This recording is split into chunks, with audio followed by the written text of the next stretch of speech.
što smo se okupili u ovako velikom broju povodom proslave dana naše škole, prve tehničke škole Tesle. Ja sam Andrija, a ovo su Ana i Mihael. Mi ćemo danas biti vaši voditelji, nadam se da ćete uživati u programu koji smo vam pripremili. Iskoristila bih ovu priliku i pozdravila Ivanku Sluganović, ravnateljicu prve tehničke škole Tesla.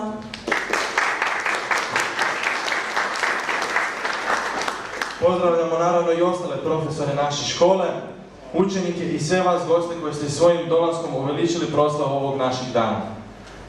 Molimo vas, ustanite i poslušajte himnu Republike Hrvatske.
Školu Tesla od ove godine vodi nova ravnateljica.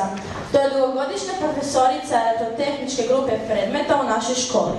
Ivanka Sluganović, diplomirana inženjerka elektrotehnike. Molim ravnateljicu da nam se pridruži i kratko obrati. Molim, zaplješćite.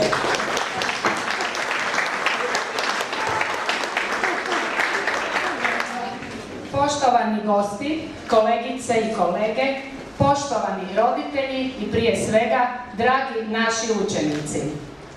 Kao nova ravnateljica htjela bih vam prije svega zahvaliti na odazivu i prikazanoj podršci i pomoći u protekla 2 mjeseca, koja i meni osobno i cijeloj školi jako puno znače. Posebno bih pozdravila dekana Fakulteta elektrotehnike i računalstva iz Zagreba, profesora doktora znanosti Mislava Grgića.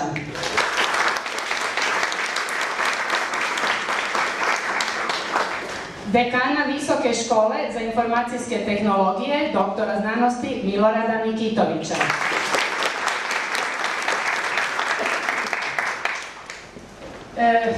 Profesor doktor znanosti Vesnu Alić-Kostešić, jesam dobro rekla? Pročelnicu stvaračkog odjela Tehničkog veleučilišta iz Zagreba.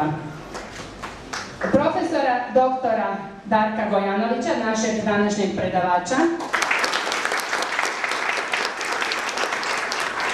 Gospodina Slavka Borca, pomoćnika, pročelnika Gradskog ureda za odgoj, obrazovanje i sport.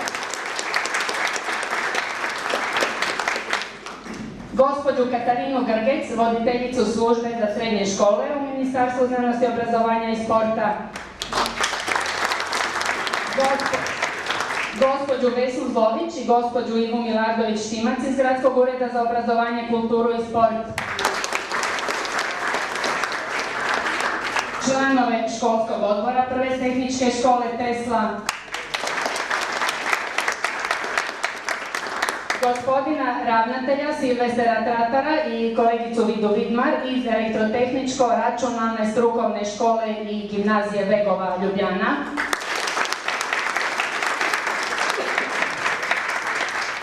Kolegice i kolege, ravnatelje škola iz Zagreba, bivše i sadašnje djelatnike, a posebno našeg dosadašnjeg ravnatelja gospodina Zorana Krivačića,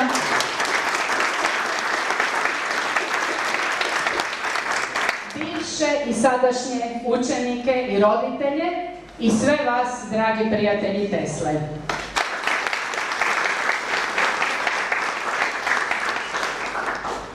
Nikola Tesla rodio se prije 158 godina u ličkom selu Smiljanu pored Gospića. Prema priči, 26 godina kasnije Tesla je šetao Budimpeštom i otkrio načelo okretnog magnetskog polja, te je svoju ideju skicirao u dječjem pješčaniku. Iz ovog otkrića ubrzo su uslijedili brojni izumi vezani za izmjeničnu struju, koji su u potpunosti odredili budućnost električne energije u 20. i 21. stoljeću. Uistinu ne postoji pojedinac koji bi se mogao ravnomjerno usporediti s Nikolom Teslom po količini i širini otkrića, neumornom radu i snazi utjecaja na razvoj tehnologije u narednom stoljeću. Otkriće okretnog magnetskog polja bilo je davne 1882. godine, a baš je te godine u Zagrebu osnovana obrtna škola pri Muzeju za umjetnost i obrt, te se naša prva tehnička škola Tesla smatra njezinim sljednikom. Iz tog razloga mi danas obilježavamo upravo 132 godine tradicije strukovnog školstva u Hrvatskoj. Nikola Tesla je bio kreativac i vizionar, čovjek koji je svojim izumima bio daleko ispred svoga vremena, te je imao nevjerojatno točnu viziju budućnosti. Ipak, najvažnije od svega, to što je Nikola Tesla bio čovjek koji je dobrobit cijelog čovječanstva nebrojeno puta stavio ispred svoje dobrobiti. Upravo zbog toga iznimno smo ponosni što naša škola nosi ime po našem dragom Tesli. I mi smo kreativci, njegujemo prošlost, njegujemo tradiciju, ali često sanjarimo. I mi imamo svoju viziju budućnosti, te smo upravo zbog toga zajednički, kao slogan škole u proteklih nekoliko mjeseci odabrali Tesla vizija budućnosti. Mi smo velika škola koja se prostire na 8000 metara kvadratnih. U tom prostoru dnevno 115 djelatnika sudjeluje u odgoju i obrazovanju 1060 učenika, raspoređenih u 40 razrednih odjela. Od toga su 32 razreda elektrotehničara i 8 razreda strojarskih tehničara. Plan nam je tijekom ove godine pripremiti i program za jedan razred strukovne tehničke gimnazije po generaciji. Naši učenici svake godine osvajaju brojne nagrade i priznanja iz tehničkih područja, ali i kao vrhunski sportaši, glazbenici i umjetnici. Ove godine naši su učenici već osvojili 3 medalje na međunarodnoj izložbi inovacija ARKA, na što smo posebno ponosni. Također smo iznimno ponosni i na učenika koji je ove godine osvojio zlato na svjetskom sportskom natjecanju. Posebno bih istaknula dobrotvorni rad naših učenika i sudjelovanje škole u europskim projektima. Do sada su mnogi naši učenici i profesori sudjelovali u 5 europskih projekata. U sklopu projekata posjetili su brojne zemlje. Na tim su projektima i učenici i profesori stekli nova prijateljstva i poznanstva. Prije toga su i naši prijatelji iz Slovenije koji su danas s nama. Tesla je uvijek bila škola u koju se dolazilo napraviti specijalizirane dijelove, koje drugdje niste mogli izraditi. To nam je cilj i dalje. Cilj nam je biti karakteristično mjesto usmjereno na budućnost, koje će nas okupljati oko rada na pozitivnim idejama i budućim tehnologijama. Pozivamo vas da nam se pridružite u ostvarenju ovog cilja, te vam hvala još jednom što ste nas podržali svojim prisustvom. Dođite nam uskoro i opet. I na kraju, još jednom zahvaljujem svojim divnim, pozitivnim, entuzijastičnim djelatnicima, roditeljima i posebno učenicima, zbog kojih škola i postoji i trudi se biti što uspješnija. Hvala vam svima.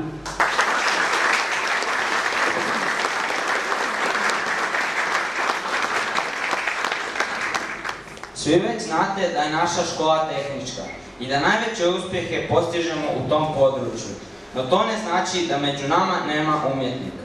Za ovu je prigodu Vladimir Bošnjak, profesor fizike u našoj školi, okupio mali orkestar u kojem sviraju učenici naše škole s jednim pojačanjem iz 10. gimnazije.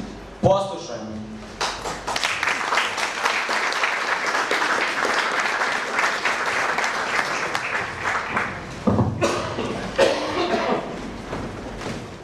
Za ovu prigodu odsvirat ćemo vam jednu skladbu iz programa Ensemble The Beatles, Something.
se da ste uživali u izvedbi naših profesora i naših učenika, a sada bih dala riječ jednom našem uvaženom gostu, dekanu fakulteta koji je najtraženiji među našim učenicima.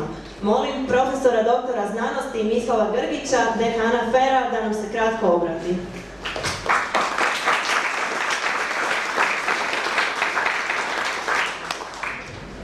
Hvala lijepa. Poštovana ravnateljice Sluganović, kolegice i kolege, sve vas srdačno pozdravljam u ime Fakulteta elektrotehnike i računarstva Sveučilišta u Zagrebu.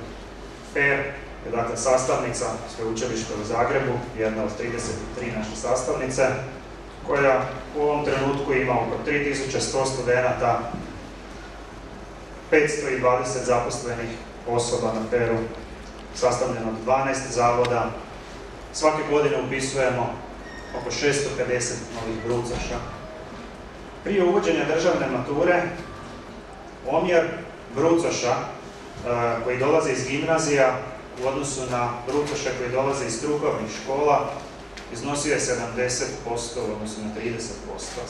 70% iz gimnazija, 30% iz strukovnih škola. Nakon uvođenja državne mature, brojka je u decimalu jednaka. Znači, kao državna matura možemo reći da instrument dobro radi i interes je ostao isti. 70% iz gimnazije, 30% iz strukovnih škola.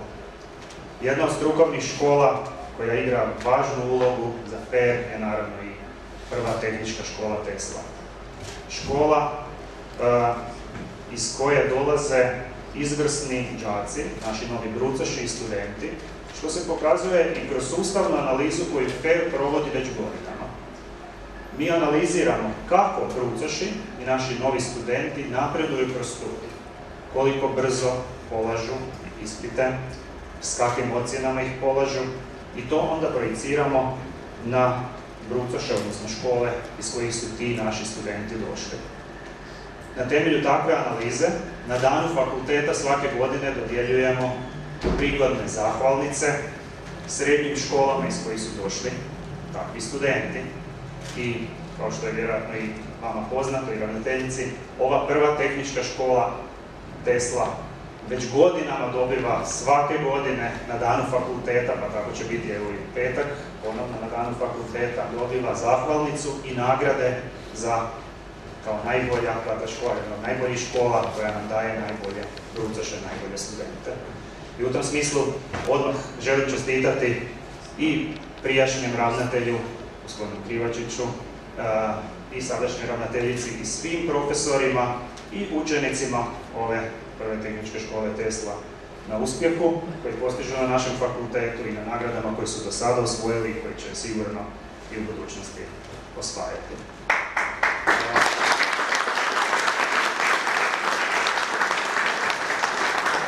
Još samo par riječi, neću vas dugo zadržavati. Na našem fakultetu već jedno 2 godine ustanovljen je program popularizacije znanosti pod nazivom ŠUZA.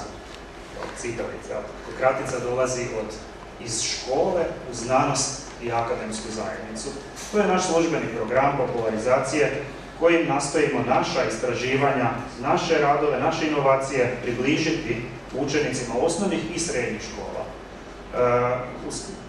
Vezano uz taj program popularizacije znanosti imamo i sklopljene sporazume sa Agencijom za odgoj i obrazovanje, AZO, sa Agencijom za strukovno obrazovanje i obrazovanje odraslih, ASO, i zajedno u suradnji s njima organiziramo i državnu smotru učeničkih radova iz područja elektrotehnike i računarstva, već 2 godine na FER-u, i kroz taj program popularizacije znanosti očekujemo uspješnu suradnju i sa prvom tehničkom školom Tesla.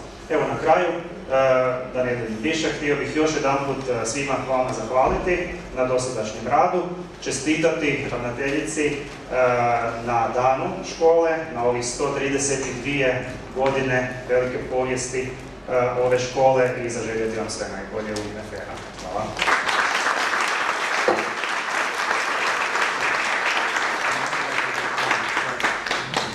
Zahvaljujem gospodinu Grgiću. Molila bih da nam se s nekoliko riječi obrati doktor znanosti Milorad Nikitović, dekan Visoke škole za informacijske tehnologije, još jedne ustanove u kojoj naši učenici nastavljaju svoje obrazovanje. Gospodine Nikitović, izvolite.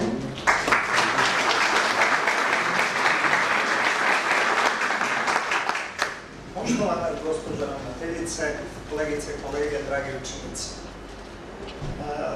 132 godine u trajanju jedne države je respektabilna brojka, a u trajanju institucija te iste države to ima još veći značaj. Kad vam čestitam današnji dan, ja imam malo pomiješane osjećaje.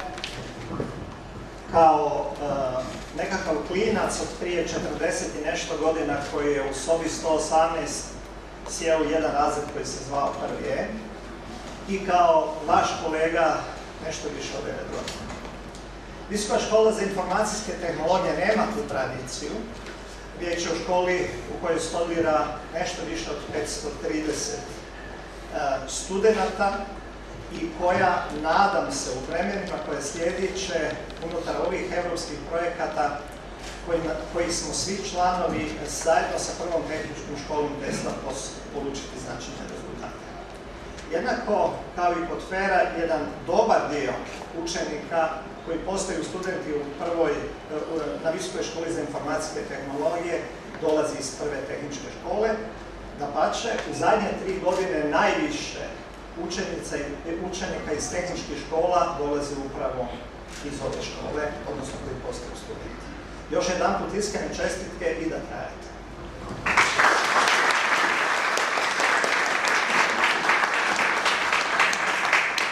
Zahvaljujem gospodinu Nikitoviću. Još bi nam se kratko želio obratiti gospodin Slavko Borac, pomoćnik pročelnika Ureda za obrazovanje Gradskog ureda za obrazovanje, kulturu i sport. Izvolite.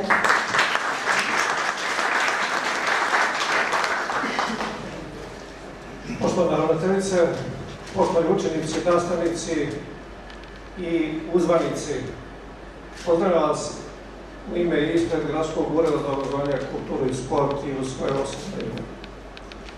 Koristim ovu prigodu da čestitam ovu doista visoku obljetnicu škole i današnji dan škole. Kao što su moji prethodnici ustvrdili, dugo škola radi i iza nje je bogata tradicija u radu. A ono što je možda najvrednije od svega, ovaj spomen da učenici koji se obrazuju u ovoj školi postižu dobre rezultate i nakon odlaska u visokoškolske institucije. I doista i meni je kao predstavniku jedinice lokalne samouprave i predstavniku Gradskog ureda za obrazovanje drago čuti da se iz strukovnih škola, koje su možda u jednom dijelu u jednom proteklom periodu malo bile i po strani, a više se popularizirala i gimnazijsko obrazovanje, ponovo jesu u fokusu i ponovo shvaćamo zapravo važnost obrazovanja u strukovnom obrazovanju. Imamo u gradu Zagrebu dobrih primjera. Jedan od najsvjetlijih je i ova strukovna škola. Ja vam želim i dalje dobar uspjeh u radu ove škole, učenicima u daljem obrazovanju i ponovo čestitka na ovoj obljetnici. Hvala vam.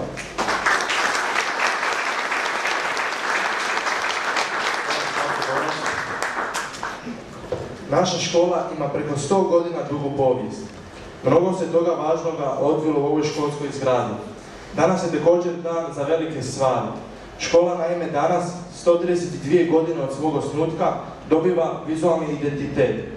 Ideja o vizualnoj prepoznatljivosti naše škole potekla je od ravnateljice Ivanke Sluganović, a realizirala se zahvaljujući prijateljima Tesle, kojima od srca zahvaljujemo na trud i osmišljavanju cijelog sustava vizualnog identiteta škole. Molio bih jedan pljesak.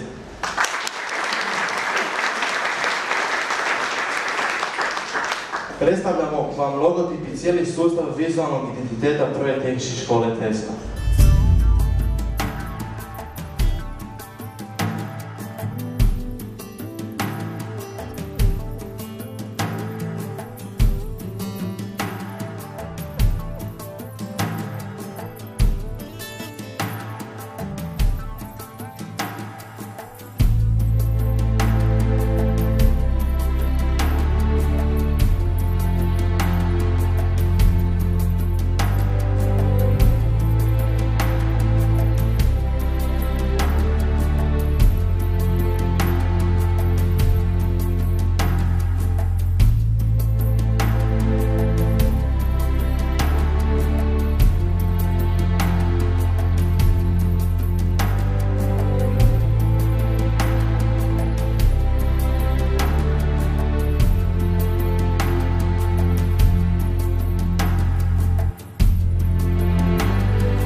vam se sviđa naš novi vizualni identitet. Uživajte još jednom uza naše glazbenike. John Lennon i Paul McCartney napisali su stvar Yesterday, što se izvesi u obradi Zdravka Štica.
Naši glazbenici nisu jedini umjetnici u Tesli. Ima među nama i ljubitelja književnosti. Profesorica hrvatskog jezika Ivona Radačić pobrinula se da se u Zagrebu čuje za Čakaljicu. Ona će nam izvesti pjesmu Ljubav moja Dragi Ivaniševića. Nešto o ljubavi želi nam reći i učenik Željko Pršlja, koji će recitirati pjesmu Josipa Pupačića, Zaljubljenu ljubav. Poslušajmo. Ljubav moja, kada sam sunce stavila u nidra, tako me peče, tako me žiga ljubav moja. Boli me kada su me izboli svin dračan ovega svita. I grejem po julican, po dvorima nobavita u jablak pun tišine. Ma ponosnija od granja u proliče, ma ponosnija od granja u proliče. Drago Ivanišević.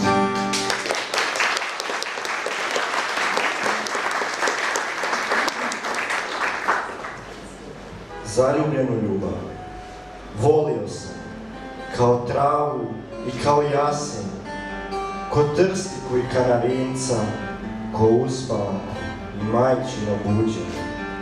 Zaljubio sam se u nju, u malu djevojku, u njezine prstiće nemoćne, u struk kostelje moje zelene. Volio sam je, vodu divljeg jezera, dijete u povoju, vitku i brzu jegolju. Nju, u čim se kosama li gorila magla, nju, čije vrat skladni snop žita, čije hod šetnja paprati. Nazivao sam je vidrom i lasicom, rijekom i pašnjakom, srnom i janitom, jer se svlačila ko zora, jer se podavala kao svijeća i otimala kao živice. Volio sam je kao ženu, kao dijete, volio sam je kao mir i kao povratak. Nju, vodu divljeg jezera, dijete u povoju, vitku i brzu jegolju. Josip Pupačić.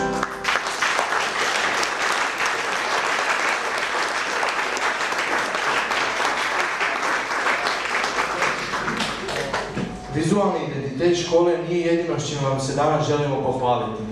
Od danas škola ima i svoj slogan. U njegovu ste kreiranju mogli sudjelovati svi vi. Prema prijedlogu ravnateljice Ivanke Sluganović i uz svesrdnu podršku kolegija Prve tehničke škole Tesla, 8. listopada 2014. objavljen je javni natječaj za slogan Prve tehničke škole Tesla. Natječaj je trajao do 6. studenog 2014. godine, a na njega je prijavljeno ukupno 89 prijedloga za slogan. Od toga je uz njih 47 bio navedeni telefonski broj za kontakt. To znači da je ostatak zaprimljenih prijava bio anoniman. U odabiru slogana sudjelovali su profesor dr. znanosti Petar Piljanović, prijatelj, suradnik i dobar poznavatelj Prve tehničke škole Tesla.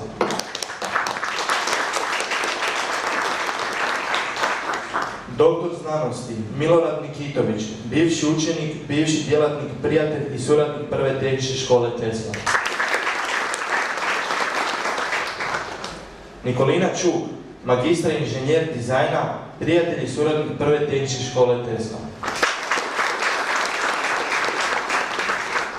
Olivera Luketić, diplomirani inženjer elektrotehnike, roditelj, prijatelj i suradnik Prve tehničke škole Tesla. Zlatko Juraninac, diplomirani inženjer elektrotehnike, djelatnik Prve tehničke škole Tesla, aktivni sudionik kreiranja imidža i strukovnog napretka škole. Miljenko Buljak, profesor hrvatskog, djelatnik Prve tehničke škole Tesla i voditelj stručnog aktiva hrvatskog jezika.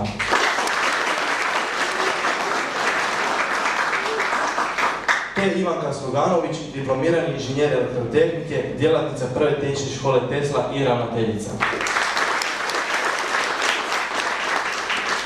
Svi su oni jednoglasnom odlukom odabrali slogan koji je anonimno prijavljen i glasi Vizija budućnosti, engleski Vision of the Future.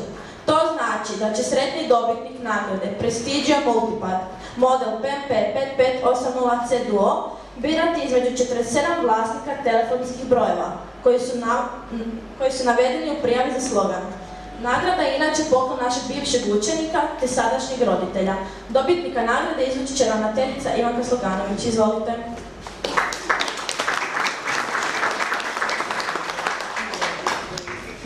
Evo, još jednom vam se svima zahvaljujemo, svih 89 sudionika u odabiru koji su prijavili slogan. Mi smo zaista ponosni na takav broj. Dakle, ovdje je 47 koverata sa telefonskim brojima, oni koji nisu tražili da budu anonimni. Pa evo, ja ću sada zamoliti Anu našu da ona izvuče sretnog dobitnika. Dakle, ponavljamo, slogan je anoniman, a bilo je toliko veliki izbor prekrasnih slogana da nije bilo jednostavno izabrati. Kogod dobije nagradu, zaista ju je zaslužio. Pa evo, Ana, molim da malo promiješamo.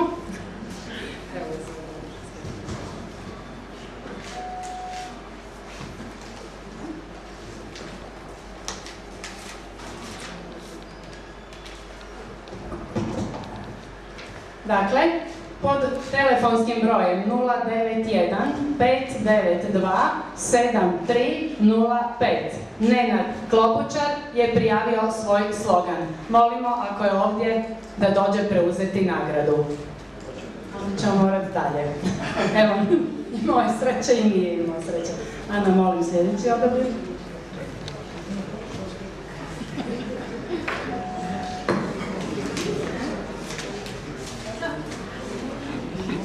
Pod brojem 097 660 3221 Josip Huseina, sljedeći sretni dobitnik.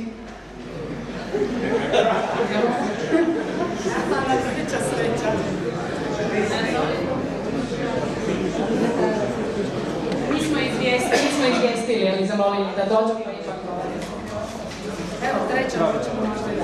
Dakle, pod brojem 091 411 255 nismo uspjeli kontaktirati, pa sad ćemo probati nazvat, možda ipak netko ovdje ako se slažete, ako nećemo dalje. Da li je to nečiji broj ovdje, ako nije? Koji broj, dajmo zvati, 091. Evo, sad ćemo zvati. 091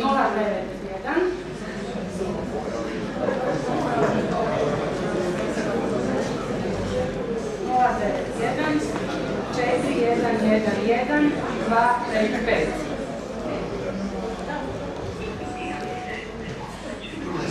Evo, netko se nas je malo prevario, idemo dalje.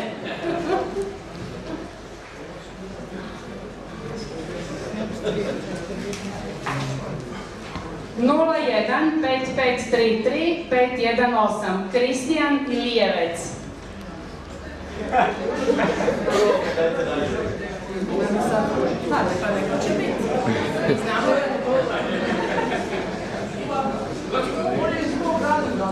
Da, treba i kod doći. Mi smo zamolili i obavijestili da dođe.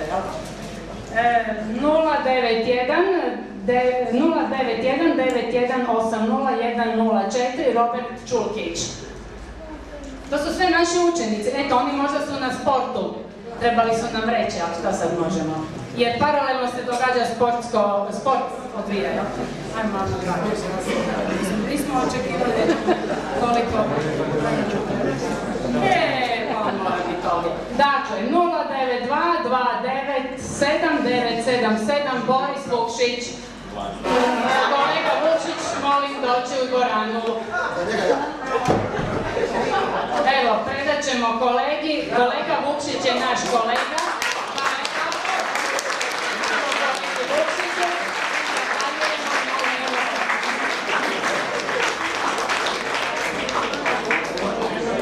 Dobro, evo, pomaže našoj kolegici Hrani Begu, kaže kolega, to je kvalitetan rad i opravdavamo. Evo, da kažem. Čestitamo sretnom dobitniku. Nastavljamo program s još nekoliko recitacija. Učenici Dario Jovanović i Andrija Tomić naučit će nas pokoju slovensku besedu. Poslušajmo sonetni vijenac Franca Prešerna i pjesmu iz Đulabija Stanka Vraza.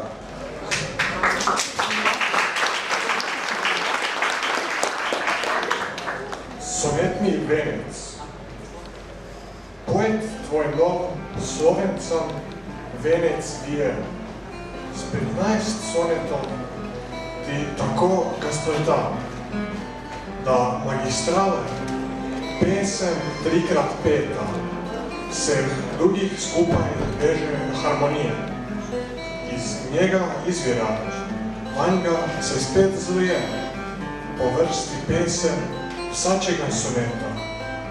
Prihodnja v prednjem koncu je začeta. Enak je perec vencu poezije. Vse misli zvirajo iz ljubezni ene, in kjer po noči spanju so zastali. Zbude se, ko spet zarja noč prežene. Ti si življenja mojega magistrala, glasil se z njega, ko ne bo več mene.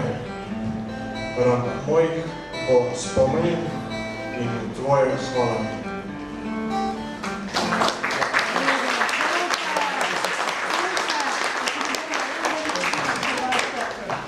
Đulabije. Sred zemlje slovinske bio se grad Vidjeva. U tom bijelom gradu ponosita djeva. U te djeve je do momče zarobljeno, vapi i nariče, gorko rascviljeno. Ti bi grade bio bez tvoje djevice tužan, ko bez vila zelene gorice. Ja bih bio sretan, slobodan kao ptica, da nikad ne vidi njena krasna lica. Stanko Vraz.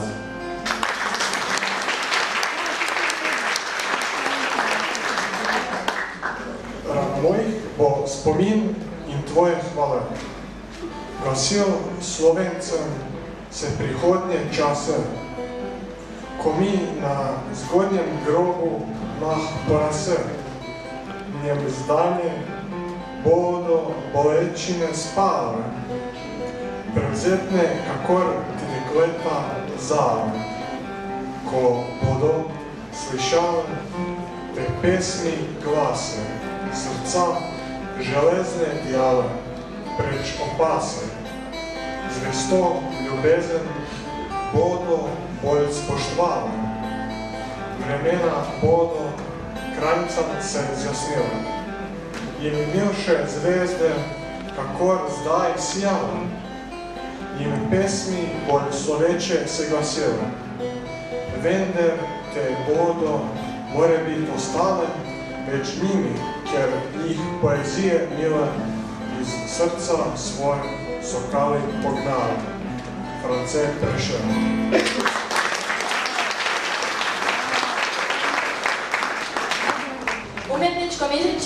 nije kraj. S ponosom vam predstavljamo mladu pjesničku nadu Prve tehničke škole Tesla.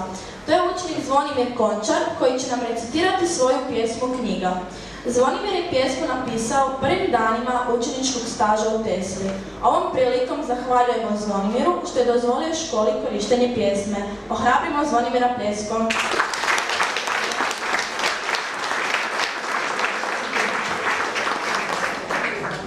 Knjiga, samo sam ti riječ i praznina, no kad u ruku me ti primiš, ja sam živa, ja sam rijeka, pjev i diva. Ali ja ni riječ, ni slika nisam smijeh, ni zima, ni ljeto, ni kiša, ni snijeg nisam, već zadnji dah i pjesnik.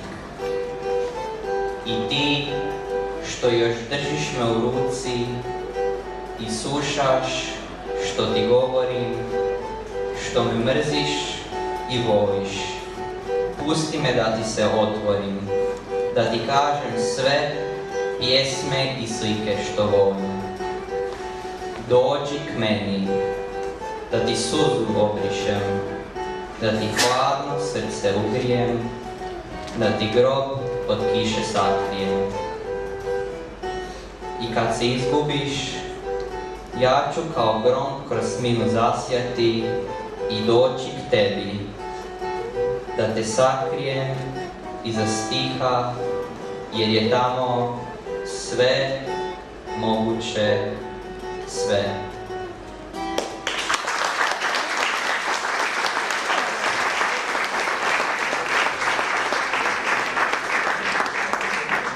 Na ovaj svečani dan škola želi zahvaliti svima onima koji su joj velikodušno pomagali. Molim ravnateljicu Ivanku Sluganović da mi se još jednom pridruži kako bi dodijelila zahvalnice. Prva zahvalnica ide profesoru doktoru znanosti Petru Biljanoviću za dugogodišnje sudjelovanje u napretku i promociji Prve tehničke škole Tesla.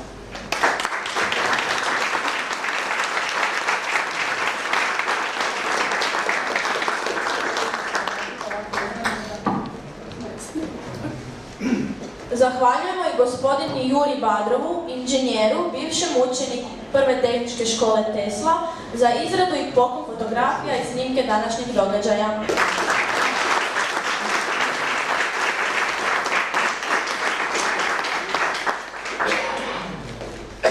I posljednja zahvalnica danas ide profesoru doktoru znanosti Darku Gojanoviću, također za sudjelovanje i napretku i promociji Prve tehničke škole Tesla.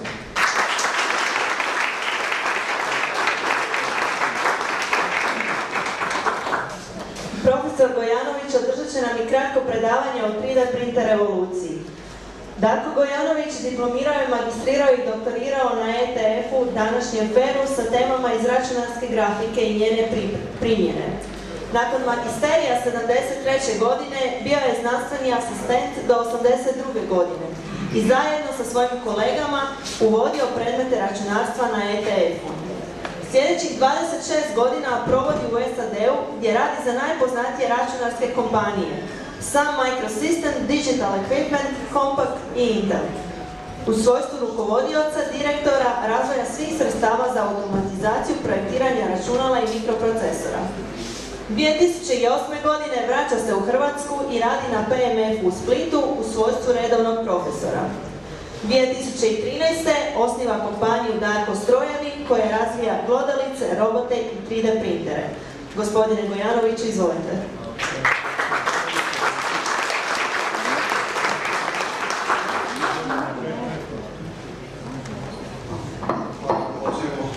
Čast da budem dio ove velikog događaja. Prvo, kad govorimo o 3D revoluciji, moramo se zahvaliti ovom čovjeku. To je profesor Adrian Bowyer sa univerziteta u Bathu u Velikoj Britaniji. Da nije njega, vjerojatno ne bi ja ni stajao ovdje danas. Naime šta, prije jedno 3 do 4 godine profesor Bowyer je razvio prvi 3D printer Naime, moramo isto znati da je bilo 3D printera i mnogo prije, međutim oni su koštali najmanje 20 do 30 tisuća dolara. Oni postoje već sigurno jedno 20 do 30 godina, međutim ono što je profesor Boyer napravio je da je razvio takozvani jeftini printer. I ono što je veličanstveno, on je svu dokumentaciju, sav popis dijelova, opis rada stavio na wiki, znači na internet, koji je potpuno javni. I danas svako može kupiti te dijelove u svijetu i sastaviti printer u relativno kratko vrijeme. Zahvaljujući njemu, u roku od te 3 godine, danas postoji na 1000 kompanija koje nude svoje 3D printere po raznim cijenama o kojima ću ja pričati. Dakle, on je uzrokovao i on je otac zapravo te revolucije. Šta je 3D printanje?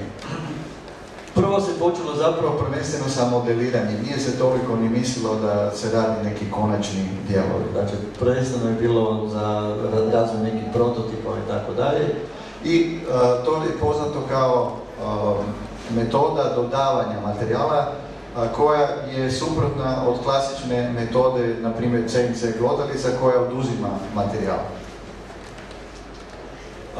Jedan način na koji se može objasniti 3D printanje je da postoji objekt.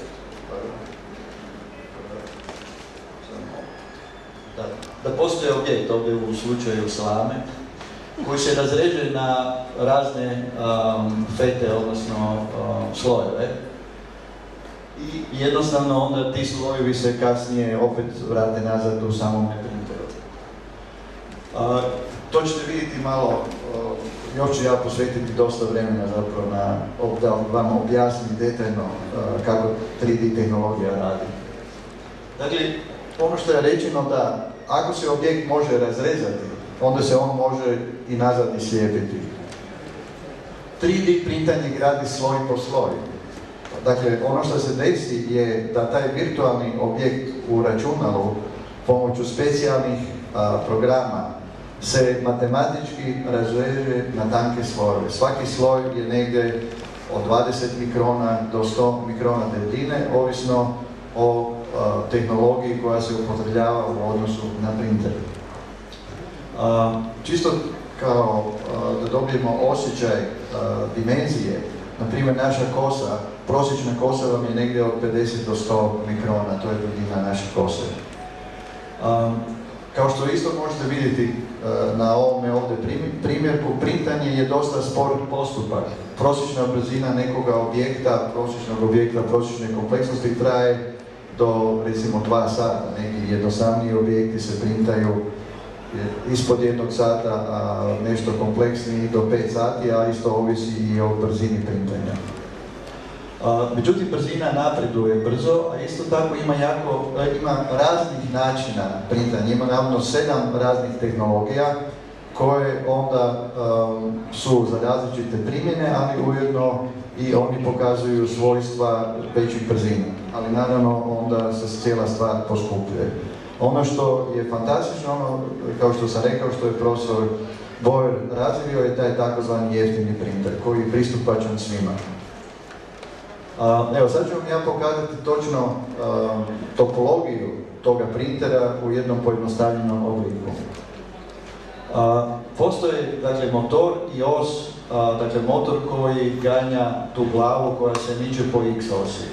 Zatim postoji motor i os koji ganja po y osi i isto tako po z osi.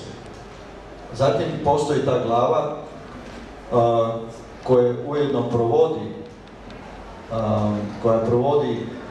tu nit. Ta nit je zapravo, zove se filament, koja vam je zapravo vrlo slična onome za košenje trava. To je vrlo slično, to je debljine otprilike 3 mm i ona prolazi kroz ovu glavu koja se grije i sa ovom glavom ovdje se nanaša debljina ove glave tu na kraju negdje oko 0,4-0,5 mm i ovo je taj stol na kojem je taj objekat koji se radi. Ovo je motor koji ganja ovaj filament, dakle to je cijela rola ovdje od tog materijala plastičnog i na koncu onda dobijete ovaj ovdje objekt koji želite. Na drugi način prikazano je ovo isto, dakle postoji taj stol koji se miče po osi i zapravo tu glavu možemo si zamisliti kao jednu tubu kroz koju prolazi materijali koji se nanaša sloj po sloj. Evo ovdje čak vidimo jedan primjer gdje neko nanosi čokoladu na tortu. Dakle, općenito za najjeftinije printere koristimo rastopljenu plastiku, a može se koristiti šećer, čokolada, drvo i razni pečni materijali bilo koje vrste. Dakle, ta tehnika se zove Fused Deposition Modeling, dakle nanašanje sloj po sloj, i to je na drugi način prikazano. Dakle, ovdje je taj materijal u obliku filamenta, prolazi kroz taj motor koji to ganja, ulazi u glavu i nanaša se sloj po sloj taj objekt. Evo, to je kompletan sada rastumačeno taj cijeli postupak printanja. Dakle, u računalu imamo trodimenzionalni model objekta. Kao rezultat, umjesto da recimo kažemo file save as, kažemo spremi ga u STL formatu, to je standardni format. Zatim ulazi u taj takozvani slicing software koji ga jednostavno reže, sloj po sloj, dobijemo te slojeve koji su upisane opet u G kodu koji je standardni kod za CNC mašinu. I ulazi se u 3D printer i na koncu onda dobijemo taj 3D objekt. Koji su materijali? Rekao sam da najčešće su materijali plastika, ABS i takozvani PLA, to su dva najstandardnija. Kilo tog materijala košta negdje oko 30 eura i recimo za 1 metar toga materijala možete dosta toga isprintati. Dakle, ispade zapravo, bez obzira koliko kila zvuči dosta skupo, zapravo vi možete dosta toga isprintati čak od 1 metra. Evo, ovo su vam te cijene, taj Red Wrap koji je bio jedan od prvih, evo on je pokazan ovdje, to je iz laboratorija u Bathu.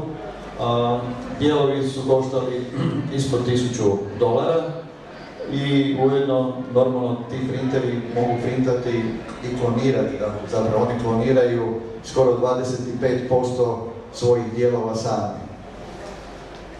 Evo, ovdje su neki od printera, da vidite razne područje cijena. Recimo, neki najjeftiniji i jednostavniji su recimo 360 u kitu. Kitu to znači da su svi dijelovi, ali onda vi trebate potrošiti nekoliko tjedana, neko više, neko manje, ovisno o tome koliko vremena utroši. Recimo za ovaj jedan printer koji sam ja kupio u kitu, tamo pisalo 24 sata. I sad prosječno, recimo, ako radite 2-3 sata na tom printeru, onda se to rastegne na 10-20 dana. Ono što ponavljam je da svako može, dakle, ili ga kupiti u kitu, ili naručiti sve dijelove prema onoj specifikaciji od profesora sa University of Bath. Općenito svi, manje više svi printeri su takozvani open source. To znači čak i ovi profesionalni printeri vam daju svu dokumentaciju kako sastaviti printer. Međutim, ono što je bitno je da ako vi želite dobiti vrhunsku kvalitetu, trebate dosta vremena posvetiti da ugodite sve komponente, upravo da dobijete tu vrhunsku i zadovoljavajuću kvalitetu. Dakle, vidimo ovdje da imamo recimo u kitu $360, onda recimo ovaj već gotovi $1000, onda malo profesionalni. Dakle, čim on ima taj oblik koji je industrijski dizajniran, vidite, njemu skoči cijena na $3000, ovdje čak je skočila cijena na $10.000. Dakle, vi imate od kita koji je nekoliko stotina dolara pa do $10.000, a nije neka velika razlika u kvaliteti koju ćete dobiti. Prema tome treba biti vrlo oprezan, pogledati šta ima na tržištu prije nego šta kupite. Dakle, nema područja gdje se ne primjenjuje. To je toliko buknulo, tako zbilja da se doslovno može govoriti o revoluciji i doslovno se može govoriti o novoj industrijskoj revoluciji. Evo, sad ću vam pokazati neke od primjena koje su zapravo, relativno su se desile unutar godinu dana. Na primjer, u jednoj bolnici, dakle, neko je izgubio čeljust, dakle, ljudi često u nesrećama, imamo strašno puno automobilskih nesreća gdje ljudi stradaju na sve moguće načine. Ima jako puno povreda na glavi, je smrskana lubanja, čeljuz, zubi, kosti i tako dalje. Dakle, ovdje vidimo u jednom vrlo kratkom vremenu jednoj osobi su ugradili od titanu ima ovu čeljust. Isto tako zubi se mogu isprintati, odnosno odraditi pomoću metala. Ovdje imate isto taj jedan primjer estetske, nazovimo to kirurgije, ali estetskog 3D printanja, gdje zahvaljujući 3D printanju mi vidimo da ovaj čovjek, zahvaljujući današnjoj tehnologiji, ima ogromnu sreću da pomoću 3D printanja moguće je kompletno zamijeniti dio njegovog lica, da se tako reći uopće ne primijeti da je on zapravo bio katastrofalno ozlijeđen i oštećen. Printaju se već uši od određenog plastičnog materijala i čak automatski se ugrađuje i određena elektronika. Evo ovdje taj vrlo jednostavan printer. Uvijek je printer zapravo jednostavan. To vam je XYZ os i imate na neki način termoglavu ili izvor materijala. U ovom primjeru ovdje izvor tog silikona ovdje je jednostavno, kao što vidite, jedna bočica, a neki motor stvara tlak koji nanosi to. Dakle, konceptualno, ne samo konceptualno, nego u izvođenju je vrlo jednostavno. Ponavljam, svako može napraviti, koji iole malo tehnički nadaren, može jednostavno preko interneta dobiti sve informacije i napraviti svoj vlastiti printer. I zato je taj 3D printer isto idealan jedan poligon da tehničke škole, dakle da studenti, đaci u tehničkim školama zapravo rade svoje da rade svoje printere, a ujedno da pomoću njih rade sve moguće razne projekte, strojeve i tako dalje. To je jedan pričišće u tom planu gdje bi ja volio zbilja surađivati sa našom školom dragom Nikole Tesle i zbilja uvesti takvu tehnologiju da se radi ovdje na samoj tehničkoj školi. Evo, ovo je za mene jedan nevjerovatan primjer gdje ova djevojčica jednostavno ne bi imala šansu za nikakav normalni život. Gledajte, oni su ju ovdje ugradili takozvani egzoskeleton. Dakle, svi ovi dijelovi koji pokreću njenu ruku, tu još ima par motora i tako dalje, ona može koristiti svoju ruku kao i svako, otprilike kao i svako drugo dijete. Dakle, ona bi bila totalno hendikepirano jadno dijete da nema te nove tehnologije. Općenito danas postoji taj pristup egzoskeletona koji je razvila, normalno sve počinje iz američke vojske. Pojam egzoskeletona je da se na tijelo montira kao jedan vanjski skeleton sa motorima koji jednostavno prenaša vaše komande i misli i to je bilo razvijeno u svrhu da američki vojnici imaju mogućnost da nose teret 150 kila, da mogu hodati po bilo kojem terenu i da mogu trčati ne znam koliko 10 km na sat. Ta tehnologija se polako prenaša u medicinske svrhe i već, neću reći mnogi, ali desetke ljudi koriste tu tehnologiju. Ja vjerujem da ćemo mi moći raditi tu tehnologiju u roku od godine i po dana, maksimalno 2 godine ćemo imati svoju hrvatsku tehnologiju egzoskeletona. Evo ovdje su primjeri opet od tih nekih pomagala za noge. Ovo je jedan dobar primjer 3D printanja, dakle onaj gips, klasičan gips će tokom vremena, recimo sljedećih 2 do 5 godina nestati, gdje ćete imati jednu ovakvu strukturu, moći ćete se izabrati boju i dizajn i bit će puno prozračnije i bit će puno lakše ga nositi nego ovaj klasičan gips. Ovo je jedan opet primjer gdje je neko u domu je napravio biznis da uzme podatke od ultrazvuka i pomoću 3D printera isprinta tu malu bebicu i za 100 funti proda roditeljima da imaju za uspomenu.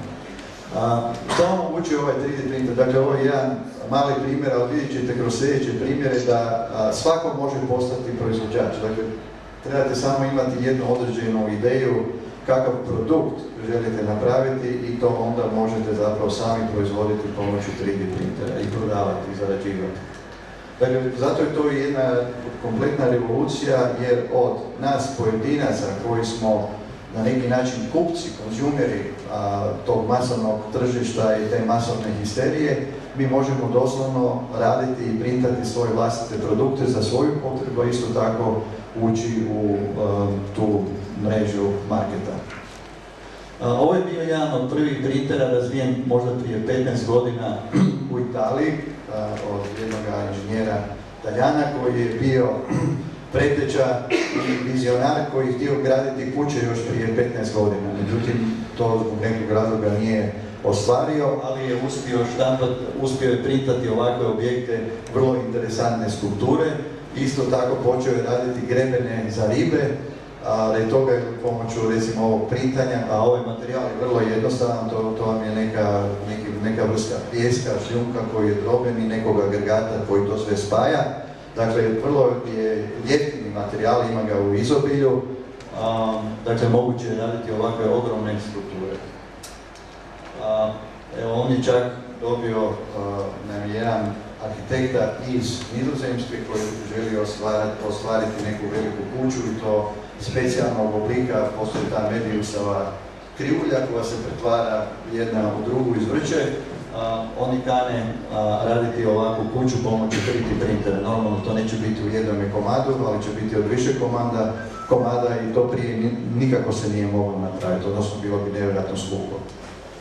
Evo, ovo vam je jedan pogled kako se vizionarski može gledati na printanje kuće.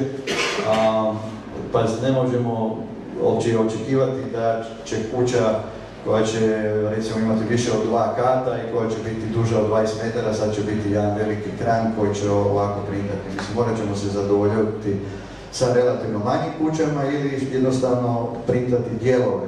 Dakle, ovo je više kao jedna skica i zamisao printanja velikih kuća. Evo, ovo je već realnije. Razumite, ovo recimo da je neka kuća puta 10 puta 5 ili možda čak i 15 metara puta 2 jednog kata, možda čak i 2 kata.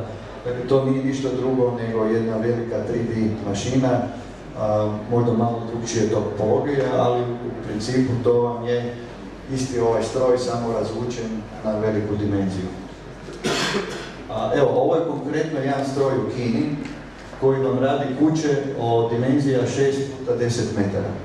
Dakle, Kinezi, to je nevjerovatno, oni su vrlo agresivni, čak agresivniji od Amerikanaca koji su razvili tu tehnologiju. Ova firma je isprintala nedavno 10 kuća u jednom danu. Dakle, isprintala je kuće od 40 kvadratnih metara i takvih 10 u jednom danu. Normalno, bilo je više mašina, bilo je jedno 5 do 6 mašina. Zamislite isprintati ovu kuću. Ja sam to napomenuo Ministarstvu graditeljstva, da eventualno razmišljaju kako pomoći ljudima u Gunji i u buduće. Evo, može se printati bicikl, bilo kakve lampe, bilo kakvog dizajna, fali vam škare u kući, nema škara, idemo isprintati škare. Dakle, to je taj koncept gdje zapravo vi bilo kakav objekt koji vam treba možete virtualno skinuti sa interneta i jednostavno isprintati na svom vlastitom printeru ili na printeru nekome u susjedstvu. Ja vjerujem da u roku od godine dana će veliki broj ovih servisa koji normalno koristite za printanje u nekom većem broju stranica, da će oni svi kupovati 3D printer i da će vam pružati uslugu printanja. Dakle, nije potrebno kupiti printer, ne mora svaki imati printer, ipak dakle, morate investirati barem, recimo, ja bih rekao najboljem obliku, ajde, ako ćete ga sami sastavljati, to je recimo $500, ako ćete ga kupovati, to je $1000, dakle, to je najniža cijena. Prema tome, ima puno ljudi koji se to ne mogu priuštiti, ali svi si možemo priuštiti to da imamo jednostavne programe koji su de facto slobodni, da skidamo sa interneta objekte ili da ih sami dizajniramo i da onda da ih printamo. Eto, toliko je to revolucija. Isto možete printati lampe, instrumente, ključeve, maske. Ovo je jedna vrlo zanimljiva aplikacija koja će promijeniti u velikoj mjeri modu, gdje opet u nekoliko dana recimo vi ćete si izabrati haljinu ili na koncu možete si dizajnirati haljinu i dati isprintati takvu haljinu u nekom servisu ili sami. Cipele, isto tako i cipele, znam da ženske obožavaju imati strašno puno cipele, evo ovo je nova prilika i nova tehnologija da imate cipele koliko god hoćete. Satovi, dakle, bilo što je povezano sa dizajnom, dakle, nakit, evo ovdje su ti poklopci, upravo jedan poklopac printa, ovo je ovdje printer i uskoro će to završiti. Ima i raznih šaljivih stvari gdje se skenira glava ili cijelo tijelo od osobe, evo već neko u engleskoj koja sam sad neki dan čitao, imate takozvani booth, booth je kao jedan... kako to nazvati? Koji put mi fali stvari? Kabina. Mi su se onima koji smo dugo u inostranstvu, da nikad ne naučimo strani jezika, svoj zaboravimo, tako je to. Dakle, postoji kabina sa skenerom koji vas skanira ili samo glavu ili cijelo tijelo i onda od toga možete raditi s time isprintanu malu figuricu za uspomenu nekom i tako. Ljudi vole te takozvane gadžete. Dakle, oni prodaju taj skener i tu kabinu i to printanje i to je jedan veliki biznis. Recimo jedna figurica će koštati u određenih dimenzija negdje oko 50 eura. I ljudi će to, procjena je da će to ljudi masivno kupovati, ljudi se vole šaliti. Evo, možete čak svoju vlastitu glavu iskenirati, isprintati, tu su sad masu igračaka. Primjena umjetnosti je nevjerovatna, ovakve stvari niko nikada prije nije mogao izvesti ili vrlo teško. Pogledajte vi ove oblike, sve moguće, narukvice, tako dalje, igračke. Evo, ovo je sad, recimo, šta dolazi uskoro, da ćete moći printati biomaterijale, čak ćete moći printati svoju šniclu, vjerovali ili ne, dakle, znamo svi, nas ima 6 milijardi stanovnika na zemlji, strahovito mnogo se stoke konzumira, stoka živi u nevjerovatno lošim uvjetima koji su izvor svih mogućih bolesti i hoćete nećete, ovo će biti puno ekonomičnije i zdravije u skoroj budućnosti. Oni su negdje, jedna kompanija, ne znam ko, ili možda to na nekom sveučilištu, oni su možda godinu dana od toga da zbilja ne možete razlikovati šta jedete, ili je to prava šnica ili je to umjetna šnica. Evo, tu je drugi pristup, dakle, gdje imate te razne umjetke, već postoji jedna kompanija koja ima svoj produkt, vrlo sličnog oblika, gdje ćete moći te umjetke kupovati na tržištu, to je hrana koja je napravljena unaprijed, koja je stavljena u tube i onda možete ju miješati i stavljati na sendvič ili ne znam detalja, mislim da će to biti ovako. I sad, dakle, gdje to sve ide? Dakle, uvijek, kao i svaka tehnika, dakle, ide se na brže, preciznije, jeftinije, lakše korištenje, upravljanja, bolji programi, više glava, sve boje, više materijala, veliki izbor datoteka sa objektima. To bih htio napomenuti, na primjer, ja vjerujem da u roku, recimo, maksimalno 5 godina, znači realno 2 do 3 godine, da će svi proizvođači automobila, bijele tehnike, bilo čega, će stavljati svoje objekte u virtualnom obliku i sa kojeg ćete vi skinuti. Evo, na primjer, meni je nedavno uništena bila štop lampa na automobilu, znači u roku od godine 2 dana bit će standardno da ja skinem tu štop lampu sa interneta i jednostavno dam ju isprintati ili na svom printeru ili lokalno negdje ko mi može pružiti taj servis. Ne trebaš je montirat, ne? Molim? Ovdje trebaš je gordat. Ne čujem gospođo. Montirat, postaviti. Potom, i to će doći isto. Dakle, to je to što sam htio isto. Dakle, kuda to sve ide? Dakle, možemo pokušati predviđati, ali jedino sigurno predviđenje je da ćemo biti uvijek iznenađeni šta sve ljudi su u stanju napraviti. Što će se sve printati, koji će utjecaj biti na društvo, to ćemo vidjeti, ali definitivno budući je to revolucija, odigrat će jedan ogroman utjecaj na društvo. Dakle, revolucija u tome što svatko može postati proizvođač, a osim toga što se tiče dizajniranja i dolaženja do produkta, je nevjerojatno ubrzana. Evo ja ću vam ispričati jednu konkretnu priču. Bio je jedan čovjek koji sam nedavno sreo, on je razvijao jedan stroj, trebao mu je jedan određeni dio koji on nije mogao dobiti, 5 godina nije mogao dobiti, ni jugoturbini, nikomu to nije htio napraviti. Ja sam došao navečer kod njega, vidio sam prvi puta to što hoće napraviti i rekao sam, ok, pošalji mi svoj 2D dizajn, dakle planarni dizajn.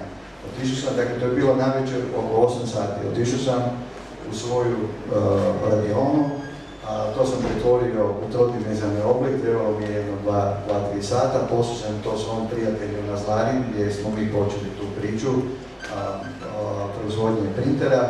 Ujutro je on to obavio, u 2 sata sam ja to imao na brodu i čekao to sa autom i u 6 sati on navečer imao taj dio koji on nije mogao imati 6 godina. Dobro, znači to je malo preveličena priča, ali šta hoću reći? Ciklus od vašeg dizajna koji imate pa dok dobijete nazad u klasičnom, ako nemate baš nekoga u radioni ovdje u samoj kući, trebate ići negdje van, to vam je najmanje tjedan dana da vam neko da, jedino ako ga požurite, ali onda ćete masno platiti. Dakle, skratio se nevjerojatno taj ciklus modeliranja i proizvodnje. Evo, baš isto jučer, pogledajte, mislim, 3D printanje, ako se stavite i googlate 3D printanje i pogledate na Tube, pa imate toliko aplikacija. Baš je nedavno bilo jedna raketa, GE, dakle General Electric, koji proizvode motore za sve avione, počeo ugrađivati 3D printanje dijelove u njihovu sljedeću generaciju motora. Naime, šta je tu isto bitno? Nije samo bitno ta brzina, nego vi možete napraviti dijelove koje prije niste mogli napraviti u jednom komadu. Jer toga, kako vidite svoj po svoj, unutra možete staviti bilo kakve kanale. I to su te specijalne dizne koje oni koriste za te ogromne motore, to je puno pouzdanije, puno jeftinije za proizvesti. I eto, to je ta revolucija koja mijenja cijeli svijet. Nešto da vam kažem o mojoj viziji i planiranju šta moja kompanija zapravo želi napraviti. Evo, ovo je prvi printer koji nam je trebalo otprilike 6 mjeseci da dođemo do produkta koji je svjetske kvalitete. Ja bih rekao isto, to je mala kap u moru ono što ja planiram, šta kanim napraviti. Dakle, mi želimo razviti spektar printera raznih dimenzija, volumena i brzina. Ovdje je dimenzija moguća objekta 20 puta 20 puta 20 cm. Međutim, mi kanimo graditi brodove, kuće i aute i ovdje je jedan cilj 17 metara puta 7 metara puta 4 metra za printanje brodova i kuća i to u roku od 2 godine. Međutim, iznenadili smo sami sebe. Mi smo u razradi i to u roku od 2 mjeseca. Mi ćemo imati printer koji će printati cijelu šasiju od cijelog automobila. Ima jedna kompanija u Zagrebu koja radi električni auto i dogovor je da printamo šasiju de facto tog cijelog automobila i ima šansu da budemo prvi u svijetu koji će printati industrijski. Ja ne kažem, ima već kompanija i laboratorija u Chicagu i tako dalje koji printaju određene dijelove, ali ovo imamo šansu da budemo prvi na svijetu koji će printati industrijski komade koji će biti izvedeni. Dakle, cilj nam je razvijati svoju vlastitu tehnologiju i to koja će biti na samom vrhu svjetske tehnologije. Mi želimo težiti najboljem mogućem izgledu i težiti najboljem omjeru performanse i cijene. Dakle, već smo proizveli prvih 10 printera, u roku od par dana trebamo staviti to na portal i početi prodavati po cijelom svijetu.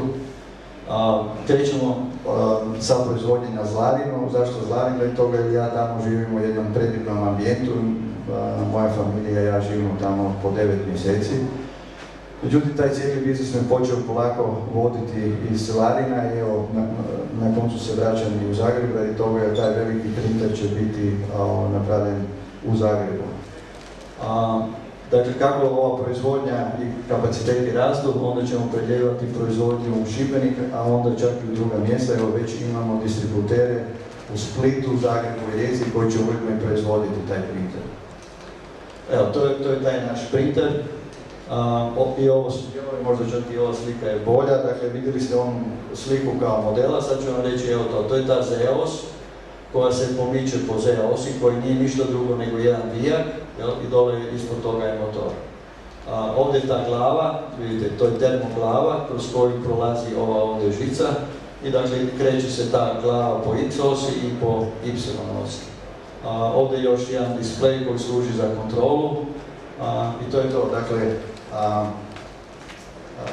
konceptualno je vrlo jednostavno, međutim normalno jedno je razviti prototip i tako dalje, a drugo je napraviti konačni proizvod. Od ideje do konačnog proizvoda treba dosta truda, vremena i novaca. Da kažem nešto u suradnji. Dakle, zbilja sam bio vrlo veseo kad me vaša ravnateljica pozvala ovdje i pokazala mi vaše laboratorije. Oduševio sam se kad sam ušao u jednu prostoriju u kojoj je 6 CNC mašina.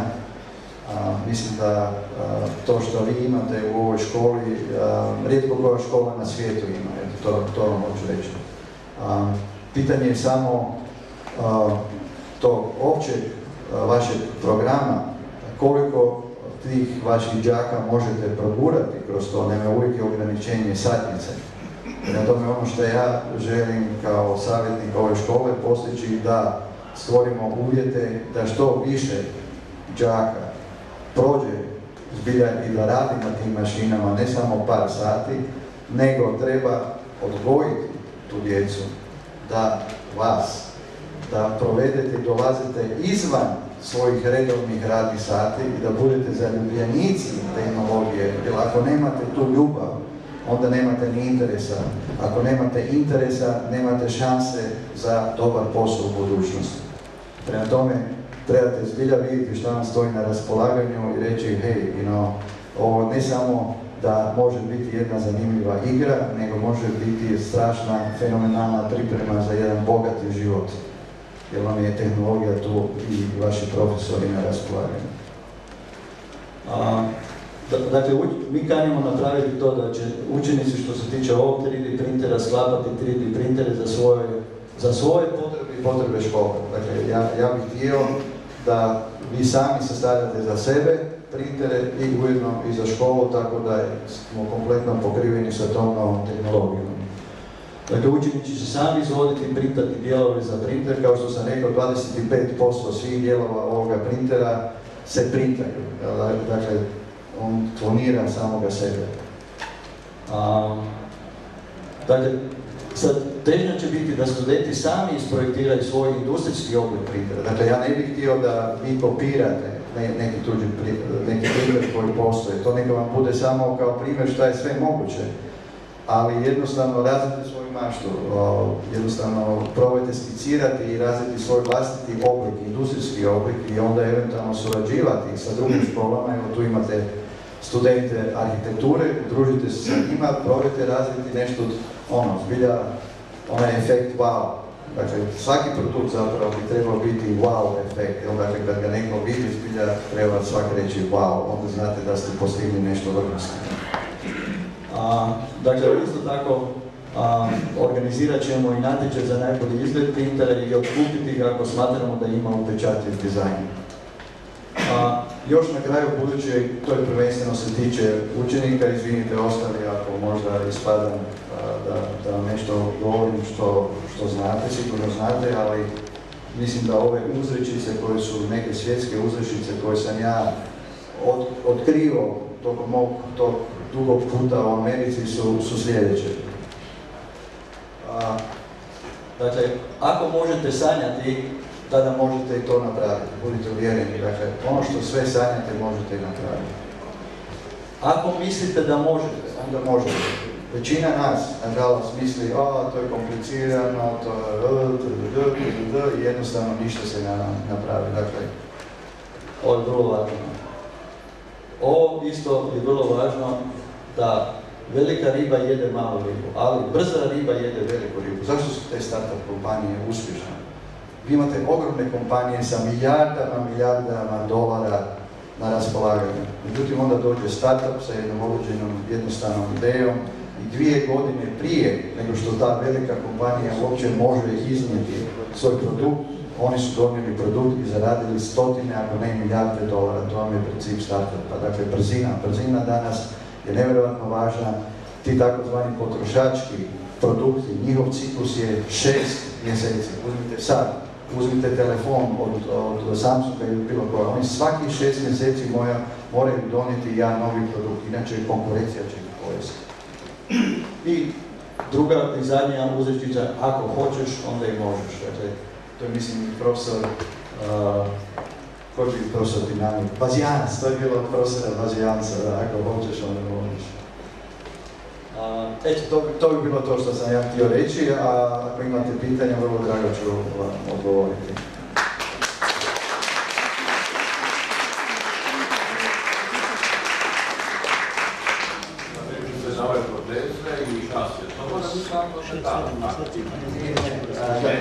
Ne gledajte, što se tiče fakultnih proteza, ustima i tako dalje, tu su ogromne sile. Tamo gdje su vam ogromne sile, mora biti, to je titanijum bio tamo, jel? Međutim, za auto ne morate, radi čega? Radi toga jer ta šasija ima duple stjenke i unutar stjenke se napravi rešetka. Ta rešetka vam daje ogromnu čvrstoću, prema tome ne treba biti, da, ona je elastična i vrlo jaka, tako da smo se odlučili zapravo na jedan materijal koji se, kako se zove sam, Cetus, ali je standardni plastični materijal koji se koristi. Ne, jer na predavanjima koje sam bio o Titanu se slijedno 2 firme, jedna u Austriji, druga u Kragujevcu, koje imaju printere za tipa. Imate to je enormno skupo. U metali, printeranje u metalu, ovako, prvo ti strojevi vam koštaju negdje preko 150 do 200 tisuća eura i osim toga su vrlo ograničenih dimenzija, radi toga je taj prašak, to vam je kao prašak, brašno koje je pomiješano, dakle, titanijum, odnosno bilo ima negdje 10-ak vrsta metala koji se danas printaju i jedna određena mješavina praška tog metala i još nekog aditiva. I sad takav materijal treba zagrijavati na 95% točke taljenja. To vam je negdje, pa to zna biti nekoliko stotina stupnjeva. A onda laser, točno po obodu ili točno na mjestima gdje treba zbilja istaliti, laser točno pogodi, to istopi oni zadnjih 5% i na taj način dobijete onda taj metalni obod. Super, da, ovo ćemo surađivati. Evo, recite vi. Ja ću imati jedno pitanje, prije toga da kažem, vi se nalazite u školi sa vizijom, kako smo rekli. Kuda ide u budućnosti? Treba se povezati sa genetičarima i ispitati čovjeka. Ja ću vam reći kuda stvari idu. Ja ću vam reći ovako, gledajte, ovako kuda stvari idu, sad ću vam reći. Postoji knjiga od čovjeka koji se zove Kurzweil. Kurzweil je čovjek koji je prije jedno 20 godina izumio prepoznavanje glasa. Dakle, vi znate da danas kompjuter vi možete govoriti i on pretvori vaš glas u tekst. On je napisao knjigu koja se zove The Point of Limes, odnosno ima malo drugi način, ali ono što je u naslovu zapravo je točka Limesa.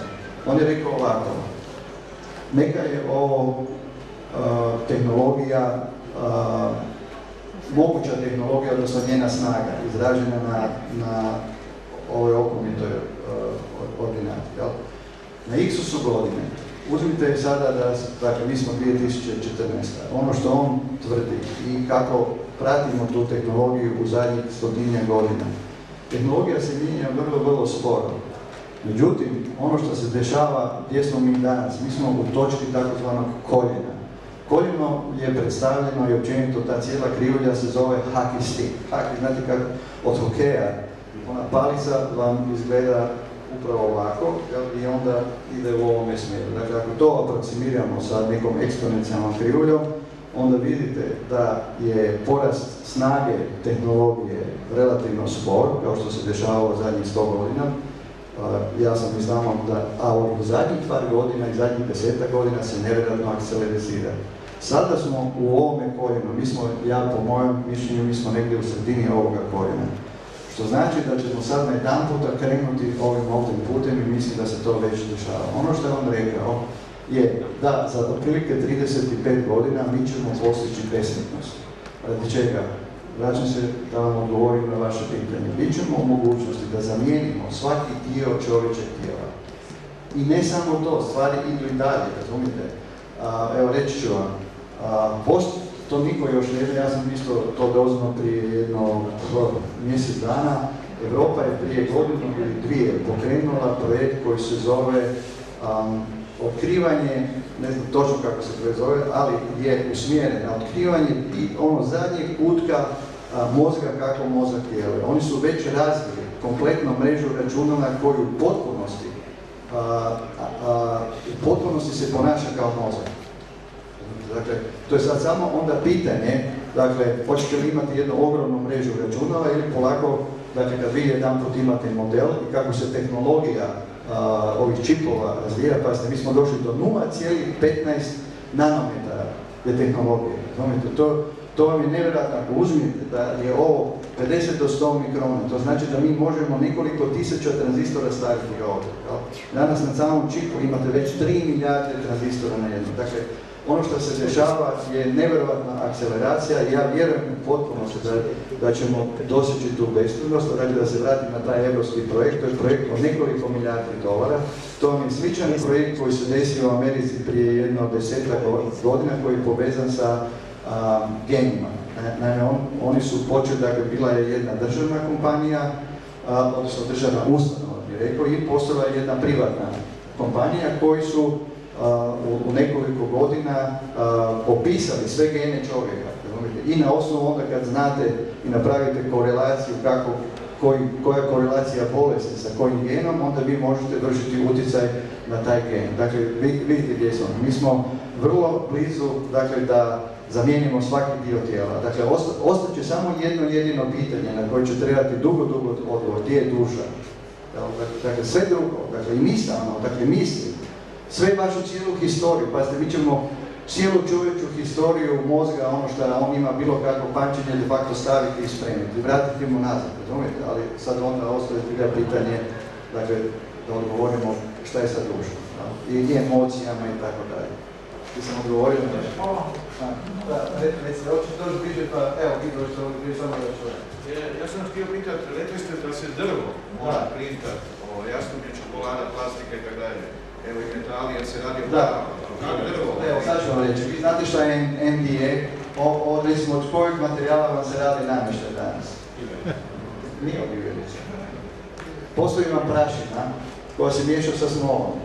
Ta prašina je od drveta. Razumijete, to su tako reći ostaci ostale obrade drveta. Dakle, to je fina jedna prašina koja vam se poveže sa smolom. To je drvo. I vi to pretvorite u tu traku, taj filament i evo, dobili ste drvo, razumijete? Dakle, 80% je drvo, možda 10% je samo smola, jel? To vam je drvo. Recite. Kako se razlikuju mehaničke svojstva isprintane kuće od kuće koje je napravljena na klasični način? Odnosno, koliko je isprintana kuća dobro? Gledajte, ovo su sami početci, da se razumijemo. Ta kuća koju su ovo Kinezi printali nije ništa drugo nego jedna vrsta cementa pomiješana sa nekim plastičnim materijalom za učvršćivanje. Pre tome nanosi se jednostavno imati samo malo deblji taj takozvani nozel, odnosno tu glavu koja jednostavno pod pritiskom ulazi ovdje i pitanje je jasno da to treba sve ispitati na čvrstoću i tako dalje. Gledajte, to su potpuno nove stvari. Nema, dobro, Kinezi su vjerojatno to ispitivali, ali to je toliko novo da nemamo podataka zapravo na te. Treba čeprkate po internetu pa ćete naći odgovor, jel? Mislim da vi znate, s obzirom da vam je to u viziji, da ćete printati kuću, da se mislite da znate neki podatak. Ne, za sada nemam podatke, samo znam da takvu mašinu mogu napraviti, ništa drugo. Mogu ja odgovoriti? Da, to može biti čak više struko čvršća i jača kuća, jer napravi su FEM analizi što, gdje, kako, i ako izdvojimo po čistoća, čak od običnog plastičnog materijala. Tako da može biti više struko jača, samo treba znati napraviti oblik i naravno uzeti pomoću konačnih elemenata to napraviti. A to danas ima i već se to radi i čak i jeftinije. Znači, imaš klasično kuću, to je jedan kon. A imaš šobu, to je zapravo iz slojeva. Pa ovo su slojevi, ali radi se o tome da ti ne moraš sve slojeve imati, nego ti možeš napraviti jednu konstrukciju kao sače. A sače je uvijek jače nego što je cjelokupni materijal, ali dobro. Da vam kažem, ova kuća koja je bila dimenzija otprilike recimo 10 metara puta 6 metara, njena proizvodna cijena je bila do $5.000. Dakle, nevjerojatno jeftinija nego što se na bilo koji drugi način može napraviti. Ima još pitanja? Izgleda da nema. Da.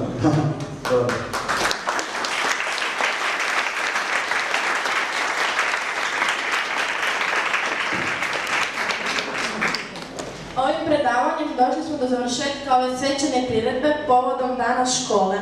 Pozivamo vas na razgledavanje izložbe Učenički radovi, a potom i na druženje u zakusku u učionici 112.